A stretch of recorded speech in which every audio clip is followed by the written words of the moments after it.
She steps off a stagecoach at midnight with worn boots, a scar on her neck, and a name that isn't really hers. All she wants is a job no one else would take, working nights at a remote ranch where questions aren't asked. But what Clara doesn't know is that this quiet land is already under threat. Desperate men, dangerous nights, and lives that can be lost in minutes. As foals struggle to be born, rustlers circle in the dark, and the past she ran from begins to close in. Clara must decide who she really is when fear meets choice. Stay with this story, because the darkness she walked into may become the place where everything changes. Lesson: true strength isn't just surviving alone. It's choosing courage, truth, and partnership when it matters most. This story reminds us that healing takes bravery, trust, and the willingness to stop running and start living. If this story moved you, please like the video, leave a comment with your thoughts, share it with someone who loves powerful stories, and subscribe to the channel so you don't miss the next journey. The stagecoach driver, a fellow with more dust than words on him, dropped her bag in the frozen mud. "You sure about this, miss?" he grunted, nodding toward the saloon's lonely light. Her hand went right to the thin scar on her neck, a constant reminder of why she was there. She had answered a newspaper ad for a night worker, a job that called for discretion. That was something a woman on the run, with nothing but a few worn-out dresses and a terrible secret to her name, needed more than anything. "Hawthorne's got his reasons for keeping strange hours," the driver muttered, spitting into the dark. "So do I," Clara said, her voice stronger than she felt. He warned her that this territory eats soft things for breakfast. She just thought, good thing I am not soft anymore. St. Louis had burned that out of her. A brutal attack she barely survived had forced her to flee, leaving behind her old life and name. As Clara Whitmore, she walked toward that saloon, ready for whatever came next. The moment she pushed open the door, the whole place went quiet. A room full of rough men turned to stare, sizing her up like a horse at auction. She ignored them and walked straight to the bar, her chin held high. "I'm here about the Hawthorne Ridge job," she announced. The big bartender just jerked his head toward a dark corner. "He has been waiting." And just like that, a man unfolded himself from the shadows. He was tall and lean, built from hard work and long days. His face was all sharp lines under a low-brimmed hat, but his eyes caught the light. They were the color of a coming storm. "I am Caleb Hawthorne," he said, his voice deep and rough like gravel. He did not offer his hand, just watched her. "Miss Whitmore, your advertisement mentioned discretion. I trust my arriving at midnight satisfies that." A flicker of something that looked like respect showed in his stormy gray eyes. He motioned for her to sit and poured 2 cups of coffee so strong it could have woken the dead. "The work is honest," he started, getting right down to business. "Sundown to sunrise, 7 days a week. My mares are foaling, and I need someone watching them through the night." He asked if she could handle horses. She told him the simple truth. Her father had been a stable master, and she grew up knowing how to handle a difficult birth in the pitch-black dark. Caleb looked her square in the eye. "Why night work, Miss Whitmore? You running from something?" His tone was not mean, just knowing, like he had done some running himself. "Is not everyone out here?" she answered right back. The corner of his mouth twitched. "Fair enough." He told her he had already lost 2 foals because a man just cannot stay awake around the clock. He needed someone who would not panic when things went wrong. "And they will go wrong," Clara said. It was not a question. She knew they always did. Clara was running from a past that had claws, and Caleb Hawthorne's offer was the first safe harbor she had seen in years. The work was hard, watching over pregnant mares from dusk till dawn. The ranch was isolated 4 miles from the nearest soul. But for $30 a month, a warm bed and no questions asked, it sounded less like a job and more like a prayer answered. When she asked why he hired help at midnight, he just said he was not interested in normal answers. For a woman with a story she never wanted to tell, that was all the assurance she needed. The wagon ride to Hawthorne Ridge was quiet, rolling through moonlit country that felt a world away from the city's grime. The ranch itself was orderly and clean, every fence post straight, every hinge oiled. It was the work of a man fighting to keep things from falling apart. Caleb showed her to a small, neat room built into the barn. A real bed, a wood stove, and a window looking out at the horses. It was more than she ever expected. Here, she thought, she could finally breathe. Her job was simple. Walk the stalls each hour and watch for signs of labor. Caleb pointed to a rope by her bed. "Ring that bell if you need me for emergencies," he said. Then he picked up a rifle from a shelf. "Rustlers have been bold lately. They have not hit the horses yet, but they might. Do you know how to use this?" Clara thought of the life she had fled, of the desperate choices she had made. "Yes," she answered, her voice firm. "And you are willing to?" She met his gaze. "I am." Looking at him in the lantern light, she finally understood. The man was not just tired, he was worn down to the bone. He admitted he had been running the ranch alone for 3 years, sleeping maybe 3 or 4 hours a night. The midnight advertisement was not a strange request, it was a desperate one. He was a man at the end of his rope, just like her. He was killing himself to save the one thing he had left. "You need to sleep, Mr. Hawthorne," she said softly. "I can handle tonight." He looked at her, a long, searching gaze that weighed trust against exhaustion. Finally, he gave a slow nod and headed for the house, leaving Clara alone with the gentle sounds of the barn. Hours passed in quiet rounds, then a flicker of movement outside the corral. Not a coyote. 2 men, moving low and fast toward the gate. Her heart hammered once, then went steady. She did not reach for the bell, she reached for the rifle. The first shot was a warning, a crack of thunder that sent the men diving for cover. The second kicked up dirt right by one man's boots.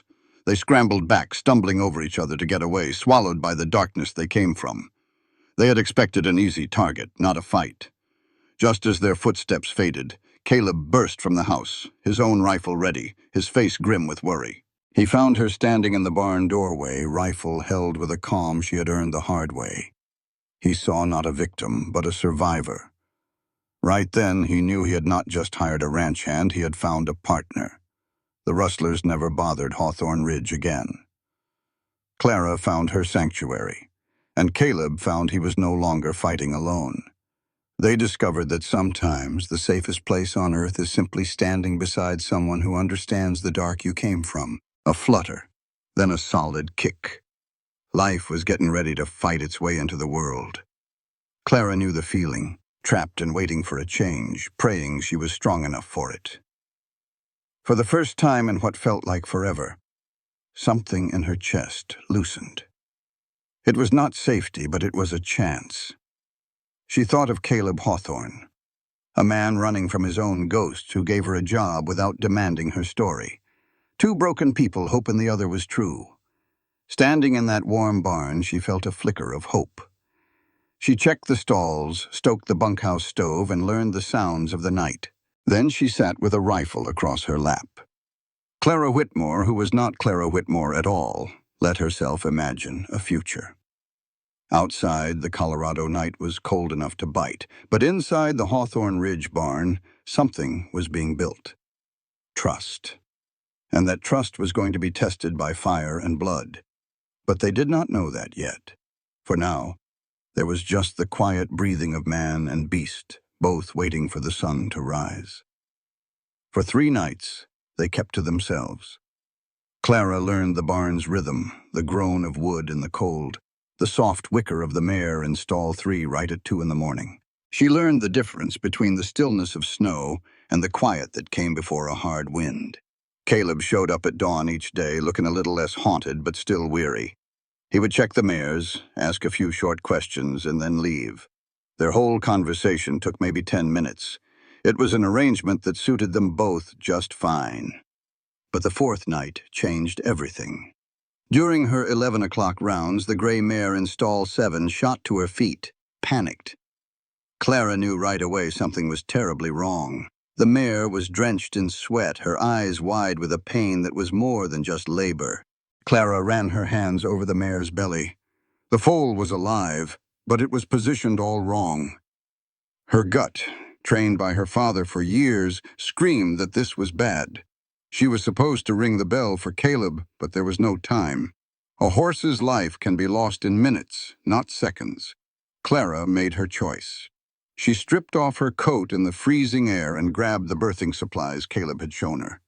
Her hands were steady, her mind clear. "All right, girl," she murmured. "We're going to do this together. You just got to trust me." The examination confirmed her fear. The foal was breech, one leg folded back, blocking the way. She had helped with this before, but never alone. Her father was always there to guide her. Now it was just her and a terrified animal. She took a deep breath and pushed the fear down. For the next 40 minutes, it was all business. Her arm deep inside the mare, she fought against the contractions, feeling for that tiny folded leg. She talked to the mare the whole time, a steady stream of soft words. "I'm here. You are not alone. We are in this fight together." Finally, with her whole body aching, she felt the leg straighten. "That is it," Clara gasped. "Now you push, girl. Push." The foal came in a sudden rush, sliding into Clara's waiting hands. It was impossibly small, and it was not moving. Her heart fell. She had done everything right, but she had been too late. Still, her hands went to work, clearing the little one's nose and mouth, rubbing its body hard with a towel. "Come on," she pleaded. "Do not you dare give up now." Nothing. The mare behind her struggled up, making a low, heartbreaking sound. "Breathe," Clara ordered, rubbing harder. And then a tiny gasp. Another, this one stronger. The foal's dark eyes blinked open, confused, but alive. She did not hear the barn door open, did not see Caleb until his shadow fell over her. The sound of the bell cut through the night, and Clara saw Caleb standing there in the doorway. She couldn't read the look on his face. She'd been up since 11 when the mare went into a difficult labor. He finally spoke, his voice low. "You handled this all by yourself." It was not quite a question. She answered, "I had to." He pressed her. "I told you to ring that bell for emergencies." Clara met his gaze, tired but steady. "And I decided that Foal's life was more important than waiting. If you think I was wrong, you can fire me. But that little one is breathing because I acted fast." For a long moment, Caleb just looked at her, then at the healthy mare and her new foal. When he finally spoke, his voice was softer. "You saved them." She replied, "I just did my job." He shook his head. "No, you did a whole lot more." He knelt beside the foal, his big, rough hands gentle as they checked it over. Most folks would have panicked. He looked up from the newborn horse, a hint of wonder in his eyes. "She's perfect. Strong heartbeat, breathing clear. You did everything right." Hearing those words from him felt like a weight lifting off her shoulders. "They'll need watching through the night," Caleb said, standing up. "I'll stay." She started to protest, but he stopped her. "Clara, you did good work. Now we finish it together. That is what a partnership is." They worked side by side in a comfortable quiet. He moved around her with a careful respect for her space she had not expected. When they were done, Caleb poured 2 cups of coffee, and they sat on hay bales just outside the stall. "Tell me where you learned all this," he said. Clara paused. "What makes you think I did not just pick it up?" He gave a small smile. "You move like a professional. I'm just curious how a woman gets so good at this work." His tone was genuine, so she told him. "My father was a stable master back in St. Louis. He was one of the best and taught me everything. He always said skill is skill. Did not matter if you were a man or a woman." "So what happened?" Caleb asked. The small smile left her face. He passed on. "After he was gone, the owners told me I was not welcome anymore. They said it was improper for a young woman to be working around all those men." Her voice grew tight, as if starving was somehow more proper. Caleb was quiet for a minute. "I am sorry," he said. "People can be mighty cruel." She looked at him then. What about you? Running this whole place by yourself for 3 years is not normal. He stared into his cup. My wife died 3 years ago. He paused. After that, I just could not stand the thought of having other people around. So I just worked until I could not think anymore. That is why I hired for the night shift, he continued. Figured anyone willing to work these hours would have their own reasons for wanting to be left alone. They sat in the quiet, two strangers bound by work and hidden sorrows. Then Clara spoke the words that could ruin everything. I had to defend myself against a man. The confession hung in the air. Caleb did not flinch. He just asked, did he deserve it? Yes. He was my employer. He trapped me. She touched a faint scar on her throat. I fought back. The law did not care about my side of the story, so I ran. Clara Whitmore is not your real name, is it? He asked. No. Well, Caleb nodded slowly. You are safe here, for what it is worth. You want to be Clara Whitmore? Then that is who you are at Hawthorne Ridge, he said. Clara felt a sting behind her eyes, but blinked it away. She had expected him to be shocked or afraid, but instead he just accepted it. Thank you, she whispered. We all have things we are running from, he said, standing up. Right now, though, we have about 4 hours until sunup, and more mares to check. She stood too. Always. They walked the barn, and he showed her small things she had not known, teaching her with a respect that made her feel like an equal. A new understanding grew between them, something more than just co-workers. It was a recognition of two tough souls choosing to stand together. Get some sleep, Caleb told her as the sun began to rise. She went back to her little bunkhouse and fell onto the bed, asleep in an instant. She woke hours later to the sound of horses screaming in terror. Clara grabbed her rifle and ran outside into thick black smoke. The old tack room was on fire. Caleb was already there with 2 other men trying to herd the panicked horses away from the blaze. "Clara!" he yelled when he saw her. "There is a mare trapped inside!" Without a second thought, she ran toward the burning building. The heat was a solid wall, but she pushed through the doorway into the smoke and chaos. In the far corner, a chestnut mare was trapped and down, a leg pinned under a fallen beam. "I got you," Clara choked out, scrambling through the wreckage. The mare fought wildly, her eyes white with fear. Clara heaved at the beam with all her might, but it would not move. The doorway behind her was nearly gone, swallowed by flames that licked at her hair and skin. She screamed and pulled again. The beam shifted just enough. The mare tore herself free and bolted for the opening. Clara followed, smoke filling her lungs. Hands grabbed her and yanked her outside just as the whole roof came down. It was Caleb. "Are you crazy?" he yelled, his face pale. "You could have been killed." "The mare," she gasped. "She is fine. You saved her." He saw her burns then. "What happened?" A man with a sheriff's badge spoke up. "Rustlers. They hit your herd and set the fire to cover their tracks. Took 20 head before we could get here." Hawthorne's call came in about 20 head. Clara glanced at Caleb and saw the hope had just been wrung right out of him. That was a loss big enough to sink the whole ranch. The sheriff tried to offer some comfort, but Clara barely heard. She was watching Caleb, the way his shoulders slumped with the weight of it all. Everyone knew catching rustlers was a fool's errand. As the fire died down, Caleb just stared at the wreckage. Clara walked up beside him. "How bad is it?" she asked softly. "It is bad enough," he said, his voice hollow. "That was my prime breeding stock for the spring sales. Without them, the ranch would fail." Clara thought about how hard he worked, how this place was all he had left. "We will figure it out," she said, touching his arm. Caleb looked at her, a flicker of something raw and thankful in his eyes. "We will figure it out," she repeated.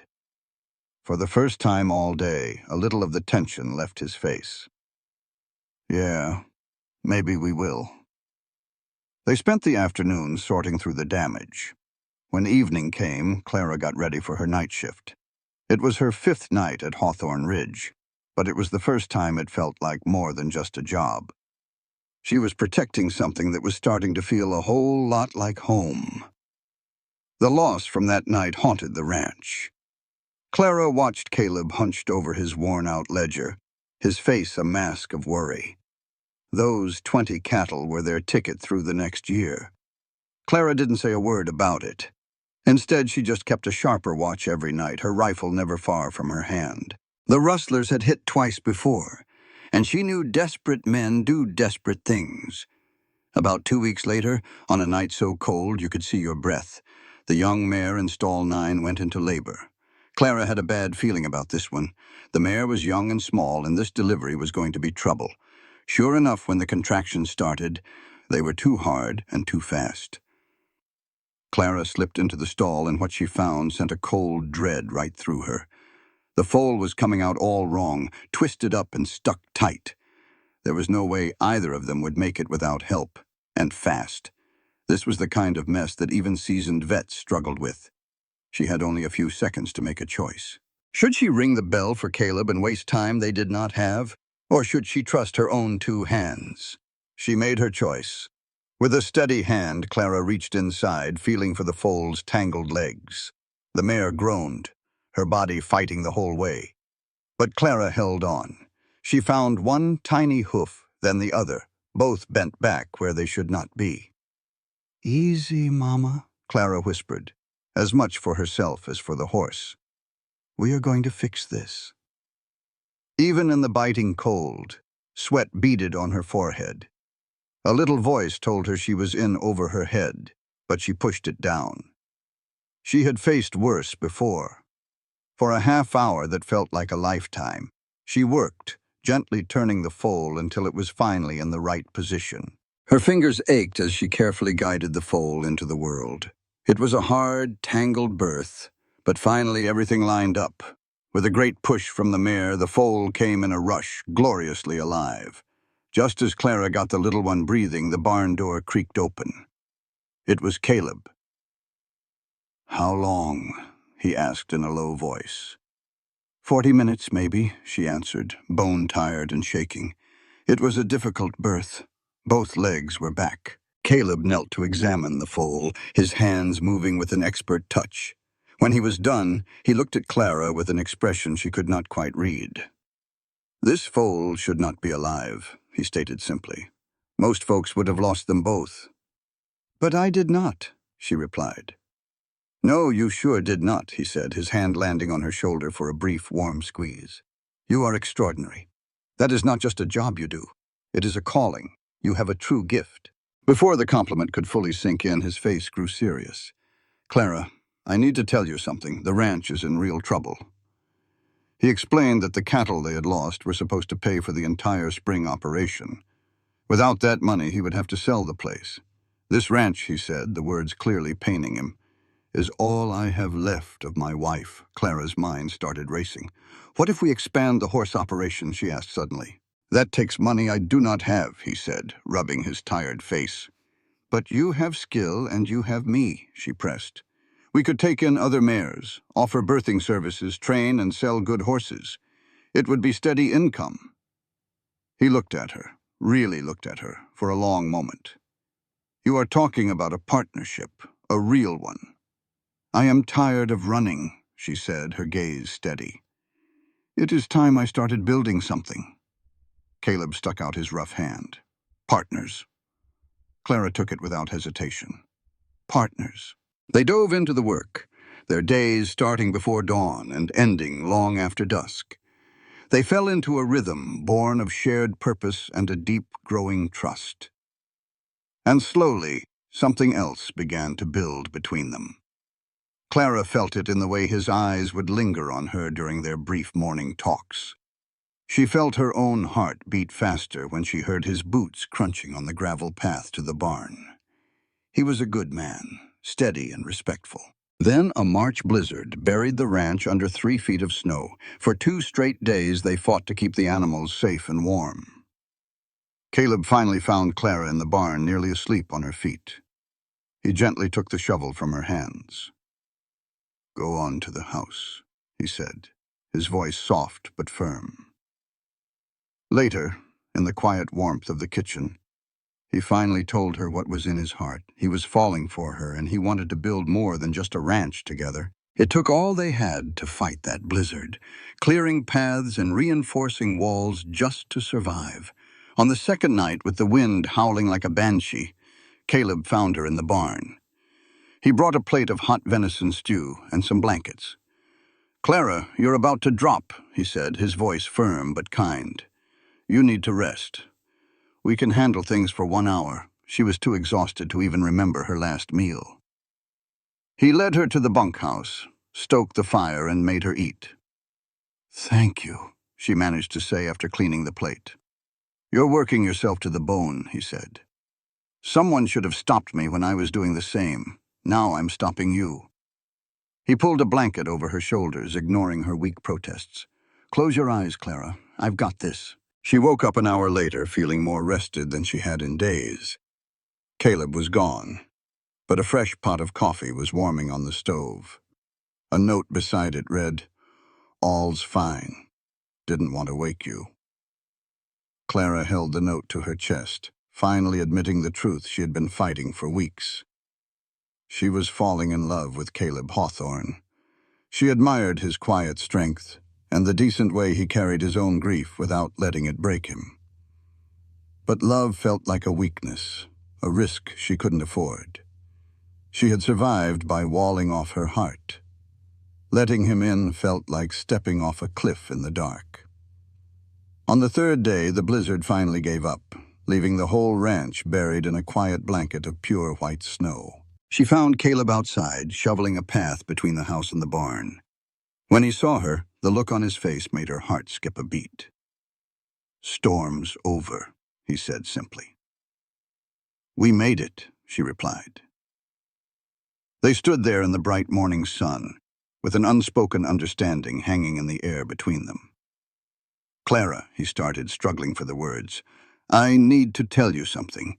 These past few months, working alongside you, it is the first time since my Rachel died that I have felt like I am truly living, not just surviving. You make me want to hope again." "I am scared," she admitted, her voice just a whisper.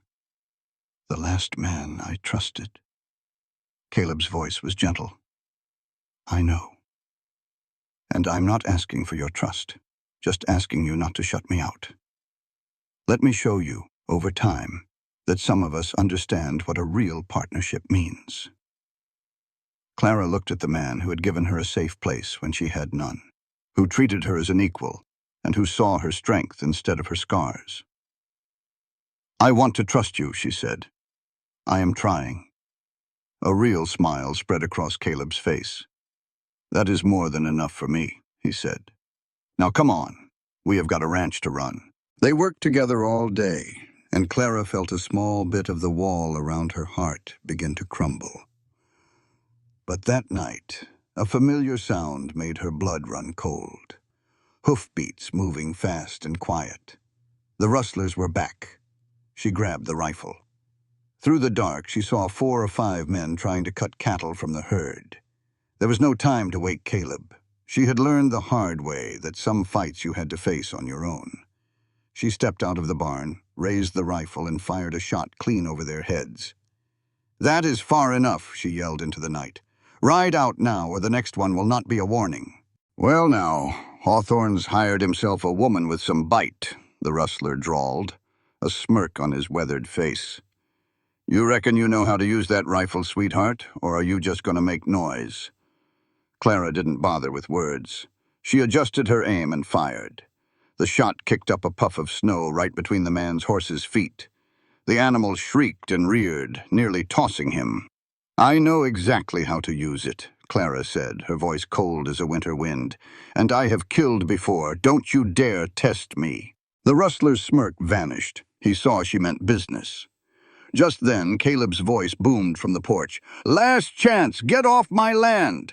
The sound of another rifle being cocked cut through the night. The rustlers turned tail, but not before their leader promised they would be back. The second they were gone, Clara's hands started to tremble. Caleb rushed to her side. "Are you out of your mind? You could have been killed." She could only whisper, "They were taking what's ours." That one word hung in the air. "Ours?" he asked. She met his gaze. "Yes, ours." He pulled her into an embrace so tight it stole her breath. After checking the herd and securing the fences, they watched the sun come up.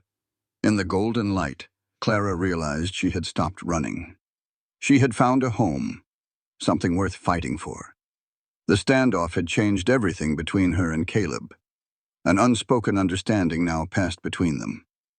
But the rustler's promise hung over the ranch like a dark cloud, and they both knew this was far from over. A few nights later, the sheriff and 2 deputies rode up. Clara's blood ran cold, thinking her past had finally caught up to her. But he was there about the rustlers.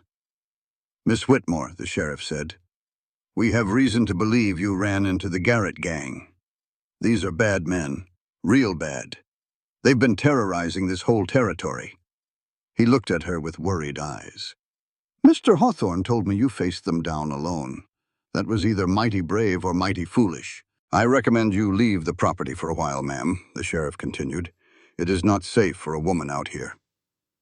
Clara felt a flash of hot anger. "With all due respect, Sheriff, this is my home too. I've done my share of running, and I am done with it." Caleb moved to stand right beside her, their shoulders touching. "You heard her, Sheriff. She stays." The lawman sighed, finally nodding. "All right, but I am stationing a deputy on the property. You send for me if you see anything suspicious." After the sheriff was gone, Caleb turned to her. "You know he is right. The Garretts are dangerous." "So am I," Clara answered, her eyes steady. "I told you I have killed before, Caleb. It was the truth." He reached out and gently tucked a strand of hair behind her ear. "I believe you, but that does not mean I will not worry. The thought of you in danger terrifies me." "Then we will be terrified together," she said softly, "because I am not leaving you to face this alone."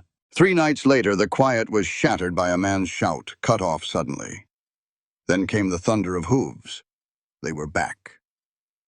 Clara doused the nearest lantern and took position in the barn's shadows, rifle ready. 5 men crashed through the doors, dragging the young deputy Thomas with them. "We know you're in here, sweetheart," the leader taunted. "We came for what is ours." He motioned to one of his men. "Start with the horses. If we cannot take them, we will make sure Hawthorne cannot use them either." As the man drew a knife on a mare and her brand-new foal, Clara's fear was replaced by pure, cold rage. She stepped out of the shadows, the rifle leveled at his chest. "Touch that horse," she said, "and you are a dead man. Ray, you are a dead woman." The rustlers turned to face her, and their leader grinned. "Well, now, look who it is. I was wondering if you had the nerve to pull that trigger." "You can try me and find out," Clara said, her voice steady. "Oh, I'm fixin' to." He nodded, and 2 of his men grabbed Thomas, pressing a blade to the deputy's throat. "Here is how this is going to go. You drop that rifle, or we'll finish the lawman right here." Clara's mind raced. If she gave in, they would kill them all anyway. But if she refused, Thomas would surely die, and it would be her fault. "Don't," Thomas choked out. "Don't you do it." The man tightened his arm, silencing him. "Drop it, now." Clara needed a distraction, any kind of edge. Just then, the barn's back door flew open. Caleb stormed in, his rifle already barking. The shot hit the rustler, holding Thomas, spinning him around. As Thomas scrambled free, Clara fired. Her bullet struck the leader right in the chest. He collapsed, his face frozen in shock. His men panicked, looking for cover from the 2 rifles now aimed at them. "The next man who even twitches is dead," Caleb said, his voice cold as a winter morning. "Drop your guns and get on the ground." The rustlers looked at their dying leader, then at Clara and Caleb. The fight was over. One by one, their guns hit the dirt. Soon all 4 were face down in the straw. Thomas got to his feet and picked up his own pistol. "I'll go get the sheriff." "Bring the doctor, too," Clara said softly, glancing at the man on the floor. "Though I reckon it won't do him much good." While they waited, the leader's breathing stopped. Clara had now killed 2 men. Both times she had to, but the weight of it settled heavy in her soul. She had ended a life, and it did not matter that he deserved it. "Clara," Caleb's voice was gentle, "you did what had to be done." "I know," she said, looking at the man who understood hard choices. "Does this ever get easier?" "I hope not," he said, moving a little closer. "If it gets easy to take a life, we have lost something important inside ourselves." They waited in silence until the sheriff and his deputies arrived. The whole place became a storm of activity, with questions and statements and men being hauled off in chains. By the time they left, the sun was coming up, painting the snow with streaks of pink and gold. Clara felt hollowed out, worn down to nothing but bone-tired exhaustion. Caleb found her there and handed her a cup of hot coffee. "The sheriff says those boys will hang," he said after a moment. "They were wanted in 3 territories. He also said the man you shot had killed 6 people before tonight. You saved lives, Clara. You are a hero." "I do not feel like a hero," she whispered. "I feel like someone who has to kill just to stay alive." "Maybe that is what heroes are," Caleb replied. "People who do the terrible, necessary things so that others do not have to." Clara knew then what she had to do. "I need to tell you something," she said, her voice firm, "about St. Louis, about what really happened." She took a deep breath. "You deserve to know the whole truth." And so she told him everything, about her father's passing, her boss's attack, the kitchen knife, and the law that only saw a dead rich man and a poor living woman. She told him about running west under a new name, always looking over her shoulder. Caleb listened, his face impossible to read. When she was done, she braced for his judgment. Instead, he simply took her hands in his. "Thank you for trusting me with that," he said quietly. "And for what it is worth, you did nothing wrong. The law would not see it that way." "Then the law is wrong," he said, his grip tightening. "Clara, look at me." She met his steady gray eyes. "You are not defined by what was done to you, or by what you had to do to survive. You are defined by the life you are choosing to live right now." He pressed her hand to his chest. "This is who you are, Clara Whitmore. And you are the bravest woman I have ever known." Tears welled up in her eyes, not from sorrow, but from the simple relief of being truly seen and accepted. "I'm scared, Caleb, scared of what this all means." "What are you feeling?" he asked. She thought about this difference between just surviving and actually living. She thought about Caleb's quiet strength and how he stood by her side. "Like I want to stop running," she whispered. "Like I might have found someone worth staying for." Joy broke across Caleb's face like a sunrise. "Clara, I—" Just then the barn door banged open and a young foal trotted out, curious about the morning. Clara let out a shaky laugh, breaking the tension. "I should get him back inside." "Wait," Caleb said, catching her hand. "Do not run from this. From us." "I am not running. I need time, Caleb. Can you give me that?" "I can give you all the time in the world," he promised, squeezing her hand gently. "I will wait as long as it takes for you to feel safe." Clara's sleep was troubled, filled with echoes of danger and Caleb's voice calling her brave. She woke to a note from the sheriff. It said the territory was safer because the Garrett gang was done for, and that was her doing.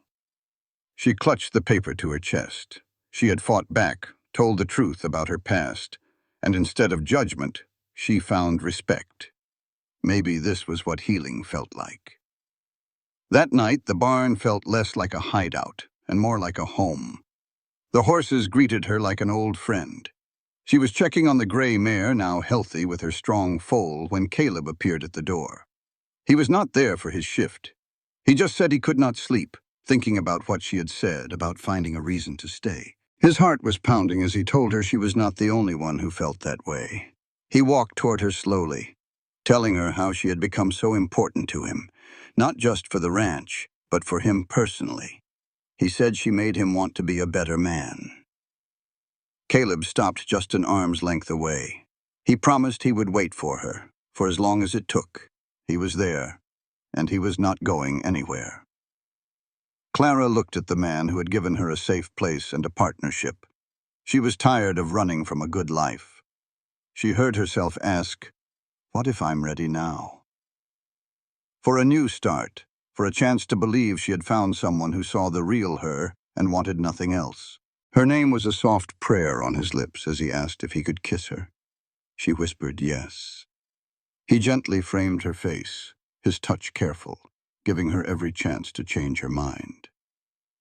She did not pull away. The kiss was soft and full of unspoken questions. Clara felt a wall inside her finally begin to crumble, not breaking, but blooming. When they parted, he rested his forehead against hers. He admitted he had wanted to do that for months, but knew she was not ready. Clara gave a shaky laugh, saying she was tired of being afraid of good things. He told her she did not have to be afraid anymore. He promised to stand by her, no matter what. They were partners, and now, maybe something more. That kiss changed everything and nothing. They still worked their separate shifts, but now their brief meetings were filled with gentle touches and warm notes.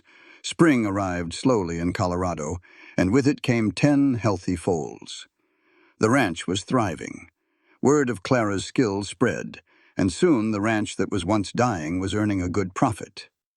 The two broken people who had met in desperation were now staying by choice, slowly healing each other. Standing in the barn, surrounded by the sounds of the horses, Clara felt the last of her defenses fall away. She was still a woman with scars, but she was also a woman who had found her courage and decided love was worth the risk. But trust, even with the best of intentions, takes time to build. Clara learned this one evening in late April. Caleb came into the barn looking like he was carrying the weight of the world on his shoulders. She knew instantly something was wrong. He held out a letter. A Pinkerton agent had found her. The past she had run from had finally caught up to her. For a moment, cold fear gripped her, but then Caleb's hand found hers, strong and steady. He told her it was all right. He had already sent a wire to a lawyer in Denver, a woman named Margaret Chen who specialized in cases like hers. She was on her way. Something was wrong the second she walked in. "What is it?" she asked, dropping her gear. Caleb stood like a shadow in the barn door. "Got a letter from the territorial marshal," he said, his voice flat as a skillet. "They're asking about a Clara Brennan, wanted for murder back in St. Louis." Clara felt a cold dread creep up her spine. "What did you say?" "Nothing yet," he answered, stepping into the light. She could see the storm in his eyes. "Clara, you have to tell me. Is there anything about that night you left out? Anything at all?" The words hit her harder than a fist. After all this time, he was asking if she'd lied. "You think I made it up?" she said, her voice hollow. "I believe you were attacked. I just need to know if there's another side to the story." "Another side?" Anger flared up in her, hot and fast. "He tried to hurt me. I fought back. That's the only side there is." "I know," Caleb said, holding his hands up gentle-like. "But the law don't see it that way. If I'm going to protect you, I need everything." "Protect me?" Clara's voice shook. "I don't need protection, Caleb. I need you to trust me." Fear and anger boiled over inside her. "You think I wanted to kill a man? To spend my whole life running?" "Of course not. That ain't what I meant." "Then what did you mean?" she demanded, tears burning her eyes. "Because it sounds like you're wondering if I'm the guilty one after all." "No," he said, his voice firm. But she was done talking. The old feeling came back, the one that said trust in folks only gets you hurt. "I think you should go," she whispered, her voice breaking. "Just get out." He stood there a moment, torn, before turning and walking away. Clara sank into the hay, shaken like a leaf. She'd been a fool to let her guard down, to think someone could know her past and not doubt her. The law was hunting her, and the one man she trusted had just asked if she was a liar. She did her chores like a ghost, the rifle in her hands feeling heavier than ever. Dawn couldn't come soon enough. She heard Caleb's boots and braced herself for another fight. But he wasn't looking for an argument. He was carrying a leather satchel, and his face was set with purpose. "I'm not here to fight," he said. "I'm here to say I'm sorry, and to give you this." He opened the bag on a hay bale. Inside was a stack of official-looking papers. "What is all this?" she asked. "It's the truth," Caleb said. "The whole truth. After you left, I couldn't sit still. I sent telegrams to a private investigator back in St. Louis." His words hung in the air. "Why?" she breathed. "Because you were right. I should have trusted you, no questions asked. I failed you, Clara.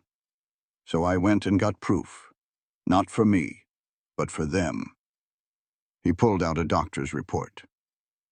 "This is from the night it happened. It details everything that man, Thomas Ashworth, did to you." Clara took the paper, her hands trembling. There it was, in black and white. Bruises, cuts, torn clothes. "And there's more," Caleb said softly. "Statements from 5 other women who worked in that house. 5, Clara. He did the same thing to them." She felt her legs give out. She wasn't the only one. "The investigator also found the doctor," Caleb went on. "He'll testify for you. And there's a lawyer in St. Louis, a woman who's been trying to find you. She wants to clear your name." "Why?" Clara whispered. "Because she believes you. And she's sick of men like him getting away with it." Caleb stepped closer. "Clara, with all this, you could be free.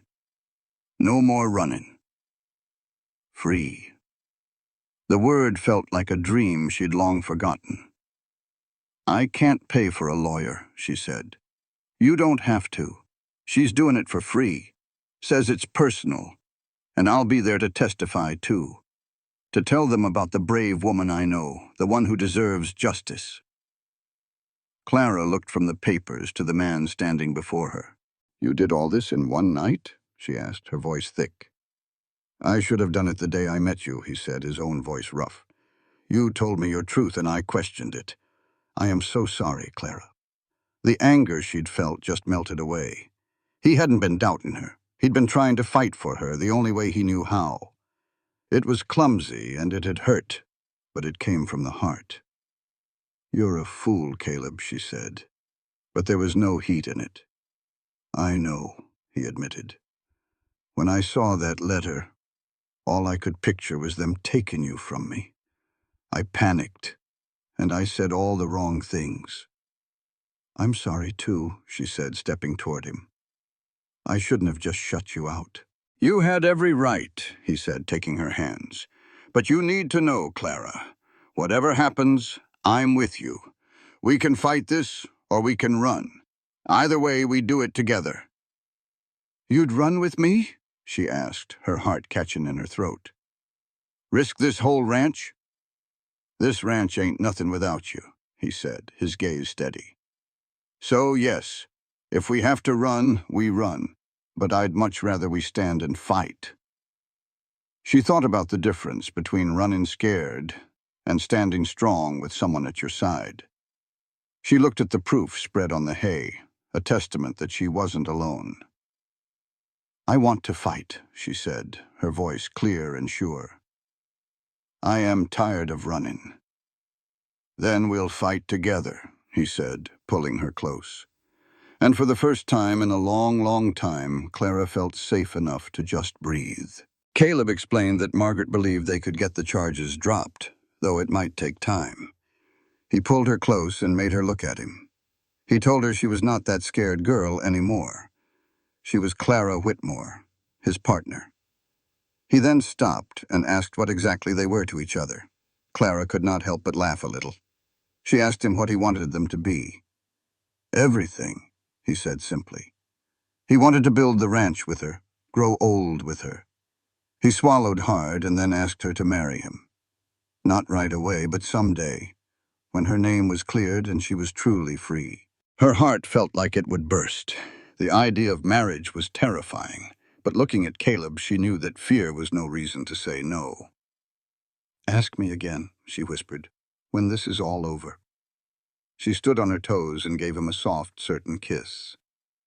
It's a maybe that's leaning heavily toward yes. A few weeks later, Margaret Chen arrived. She was a small, fierce woman with sharp eyes.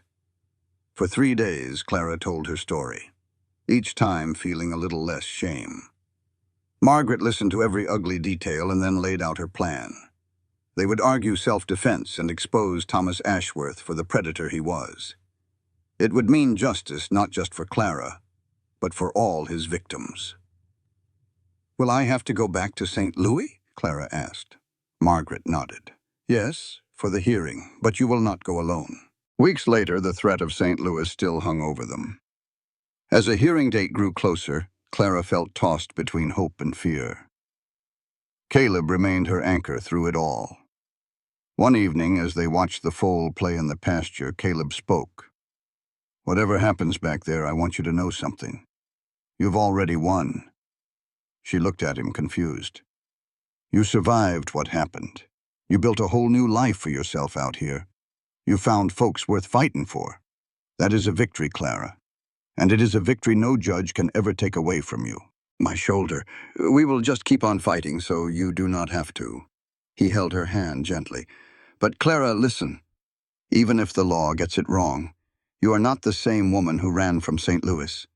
You are stronger now. We are stronger. And whatever is coming, we will face it head on, together." That train ride to St. Louis felt like some kind of strange dream. Seeing those familiar streets again made her stomach clench with old fears. But this time, she was not by herself. Caleb sat next to her, a steady and calming presence. Their lawyer, Margaret Chen, met them with a confidence that was downright fierce. At the courthouse, Margaret told them the judge was a fair man who cared about facts, not money. Inside, the judge listened real close as Margaret laid out the whole case. When it was Clara's turn, she stood tall. She told her story, not asking for pity, but demanding that the truth be heard. She explained what Ashworth did, why she had to fight back, and why she ran. "I am not asking for mercy," Clara said, her voice clear and strong. "I am asking for the truth to matter more than a rich man's power. What I did was not murder. It was survival. And I will not be punished for choosing to live." The judge took less than an hour. When he came back, he looked serious. "Miss Brennan," he said, "this court finds that you acted in justifiable self-defense. All charges are dismissed." The words washed over Clara like a warm wave. Dismissed. Free. Justice. She felt her knees start to give, but Caleb was right there, holding her steady. She was finally, truly free. The weight she had carried for months just melted away. After handling the legal papers, they met with the other women who had spoken out against Ashworth. Hearing their stories, so much like her own, made Clara feel a deep connection to them. They were all survivors. On their last night, she and Caleb walked by the river. "It feels strange," she told him. "Like I carried a heavy sack of rocks for so long I forgot how to stand up straight. But it feels good. Real good." "What do you want to do now?" Caleb asked. "We can go anywhere." "It is your choice, Clara." "I want to go home," she said without a second's thought. "Back to our ranch, our life." "Clara Brennan is ready to be Clara Whitmore again." Caleb smiled wide. "I figured you would want your real name back." "Clara Brennan was a scared girl," she said. "Clara Whitmore is a woman who learned to fight. Besides, if I am going to marry you, I will end up as Clara Hawthorne anyway. Might as well get used to a name I chose." Caleb's whole face lit up. "Is that a yes to my question?" "It is a yes to going home with you," she teased. "You ask me the other question the right way, and we will see." Back at Hawthorne Ridge, Caleb helped her down from the wagon. "Clara Whitmore, he said, his voice full of heart. "Would you do me the honor of becoming my wife?" "No rush at all. But I love you, and I want to build my whole life with you." Clara looked at the man who had offered her safety, who had stood by her through thick and thin, and who showed her that promises could be real. "Yes," she said simply. "I am done with waiting. Yes, I will marry you." Caleb let out a whoop of pure joy that sent birds flying from the barn roof. He spun her around as they both laughed, and for the first time in forever, Clara felt a pure, simple happiness. They got married that August, right there at the ranch. The barn was filled with lanterns, wildflowers, and all their neighbors celebrating the couple who had fought for their home and for each other. Clara wore a simple blue dress, and Caleb wore his best suit. The vows they shared were about partnership and respect, words that meant the world to them. When they kissed, Clara felt the last of her old fears fall away. She was Clara Hawthorne now, a wife and a survivor who had found her own kind of freedom. The party lasted late into the night, but afterward, just the two of them stood in the quiet barn, checking on the horses like they always did. It was their peaceful ritual, the one that brought them together in the first place. "Think we will still be doing this when we are old and gray?" Clara asked him.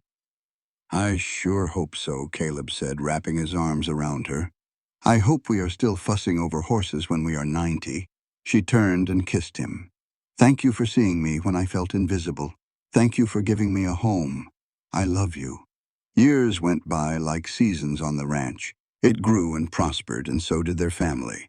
They had 3 children who grew up strong and kind, knowing the value of hard work and a loving home. Their life was built on honesty, courage, and the simple truth that real strength is something you build together day by day. They taught their children about courage. Clara showed them that real strength was choosing to act even when you were afraid. Caleb taught them that a broken heart could heal and that a true partner stands with you when things get tough. Together they showed them that home is something you build, one day at a time. On their 10th anniversary, they stood by a fence, watching their children ride across the land they had fought so hard to keep. The setting sun painted the sky in shades of gold and orange. "Ever regret it?" Caleb asked her. "Coming here, I mean." Clara thought of the scared girl she used to be, running from her past. Then she thought of the woman she had become, surrounded by a life she had built. "Not for a single second," she said. "This life with you is everything I never knew I was looking for." Caleb pulled her close. "I put out that ad because I was drowning. I thought I was just hiring some help. Turns out, I found my salvation." "We saved each other," Clara said. As night fell, they walked toward their house. No longer a dark and quiet place, but a home filled with light and laughter. She had come to Hawthorne Ridge only looking for a job to survive. Instead, she had found a home. She learned that strength was not always about standing on your own, but about finding the right person to stand with. As they stood on their porch, Caleb pulled her close. "Thank you," he whispered, "for answering that ad, for staying, for building this life with me." Clara smiled against his chest. "Thank you for placing it at midnight and for proving that good things can happen in the dark." In the quiet that followed, a healthy foal lay breathing in the straw. That night changed everything. Standing there together, Caleb finally saw the woman she truly was. They had both been running from something, but here, on this ranch, they found a reason to stop. Now, years later, they stood together as evening settled over the land. They had faced it all and built a life from the ashes. Inside the house, their children were waiting. Outside, the horses they had saved were sleeping soundly. Caleb opened the door and the warm light spilled out to greet them. Clara realized that the greatest gift was not just surviving, but choosing to truly live. They had found their home side by side, proving that even from the darkest of beginnings you can build something bright. This content was carefully researched, developed, and manually edited by our team to deliver meaningful stories with valuable life lessons. Every narrative is crafted to entertain, inspire, and empower our audience. We believe that great stories can change lives, and we are committed to bringing you content that matters. Thank you for being part of our community.